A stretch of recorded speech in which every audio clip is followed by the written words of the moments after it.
You are working hard, shipping code, getting decent reviews, but something about the trajectory feels off, like you are moving but not actually going anywhere. I have been building software for over a decade, started as a developer, became a technical founder, have hired and managed engineers at multiple stages of growth, and across all of that, I have watched the same mistakes repeat themselves. Not because engineers are not talented, they usually are, but talent without direction is just expensive potential. The mistakes I am about to go through are not about writing bad code. They are about how you manage your career. The decisions you make, the habits you form, the things you optimize for before you know better. Most of these are invisible until they cost you something real. A promotion that did not come. An opportunity you were not considered for. A salary gap that took years to close. 5 mistakes before 30. Let us get into it. Let us start with the one that is hardest to see when you are in it. Optimizing for comfort instead of growth. You find a company where you know the stack, you know the code base, you like your team. Nobody shouts at you in stand-ups. That is genuinely nice. But 2 years in and you are still doing the same kind of ticket, still in the same band, still writing the same React patterns you learned in year 1, still reaching for the same abstractions without questioning whether they actually fit. Comfort and growth are not the same thing. They can coexist early on, but eventually they diverge. And most engineers do not notice the divergence until someone younger and louder gets promoted past them. That is a rough moment to sit with. The tell is simple. If you could do your current job with your eyes closed, you have been comfortable for too long. That is not security. That is stagnation with good vibes. Growth happens when things are slightly harder than you are ready for. A distributed system you do not fully understand yet. An on-call rotation that forces you to care about observability. A scope that makes you a bit nervous going into the sprint. If your current role has none of that, you need to find it, either inside or outside that company. Ask for the hairy project. Volunteer for the migration nobody wants to own. Put your hand up. Because the market does not reward comfort. It rewards demonstrated capability. And those two things stop overlapping faster than most people expect. Here is one that costs people enormously, and they rarely connect the cause to the effect. Treating visibility like it's someone else's job. You shipped a solid feature. You fixed a hairy bug that had been in production for 3 months, causing silent data corruption nobody could pinpoint. You refactored a service that was responsible for half the latency issues on the platform. And nobody noticed. So you think, good work speaks for itself. It does not. Good work needs a narrator. I'm not telling you to perform on LinkedIn or brag in Slack. I am telling you that if your manager cannot articulate what you shipped this quarter in their own upward review, you functionally did not ship it. Not from a career progression perspective. Write the postmortem after the incident. Present the feature in the team demo, even when it feels small. Send the brief Slack message when you close the ticket explaining what you changed and why. Write the internal Confluence doc that future engineers will actually use. None of this is politics. This is how organizations understand where value lives. And if they do not know that value lives with you, someone more vocal will absorb the credit, get the head count allocated to their ideas, and be first in line when the senior position opens.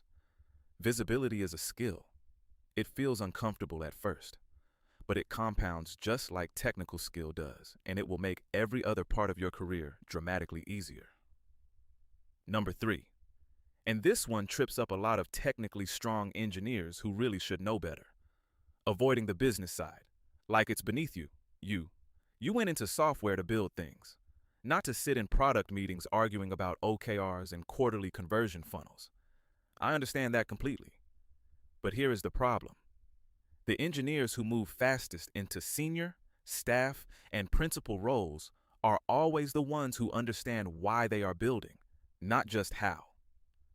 When you understand the business context, your technical decisions get sharper. You stop over-engineering features for a user segment of 12 people. You start asking whether this ticket should exist at all before you spend a week on it. You catch the misalignment between what the PM asked for and what the product actually needs before it ships and costs someone money to unwind. That is not a soft skill. That is leverage. That is the thing that separates an engineer who executes from an engineer who contributes to strategy. The engineers I have watched stall out at mid-level for 3 or 4 years have almost always had the same profile. Technically solid, completely disengaged from anything commercial. They wait to be told what to build. They treat every requirement as given instead of questioning the premise. That is a junior posture sitting in a senior salary band, and organizations eventually notice the mismatch. Read the board updates when they are shared. Sit in the customer call if you are allowed. Learn to read a basic P&L. It will change how you write code. This next one is something I genuinely wish someone had sat me down and explained before I needed it urgently. Letting your network be an accident. Most engineers do not have a network. They have colleagues. Those are not the same thing. Colleagues are people you happen to share a Jira board with. A network is people who know the quality of your work, trust your judgment, and would think of you when something worth thinking about comes up. Every meaningful career move I have made came through a relationship. Every angel investment that came into my first startup came from trust built before I ever needed money. That is how it works for most people who are honest about it. And yet, engineers consistently wait until they are actively job hunting or in a redundancy situation to start building those relationships, which is the worst possible time, because everyone can feel the desperation. You do not need to attend every meetup. You do not need 100 awkward coffee chats. But maintain the genuine connections. Reply to the message from the old colleague you actually respected. Leave a thoughtful comment on something your former tech lead wrote. Help the person who asks a real question in the back-end engineering Discord. Contribute something useful to an open source repo where people will see your name and associate it with quality. Networks are not built in a sprint. They accumulate quietly in the background over years. Start now, when you have nothing to ask for. That is when people remember you. And finally, the last one. And honestly, the one that costs people the most raw time over the course of a career. Waiting for permission to level up. You are waiting for your manager to sit you down and say you are ready for senior. You are waiting for someone to formally assign you an architectural decision to own. You are waiting for the leadership opportunity that will prove you are capable of leadership before you actually have to demonstrate it. That is not how it works. Not in most companies. Not in startups where everyone is too busy to curate your development journey. Definitely not anywhere I have ever actually worked. Leveling up happens when you act at the next level before the title confirms it. You put together the system design document before anyone asks you to. You start mentoring the new junior without being formally assigned as their buddy. You write the RFC when you spot the gap.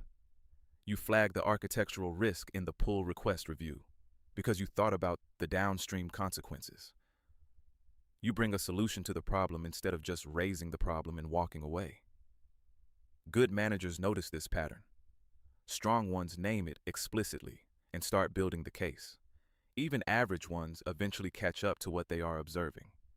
The engineers who get promoted fastest are almost never the ones who waited to feel ready.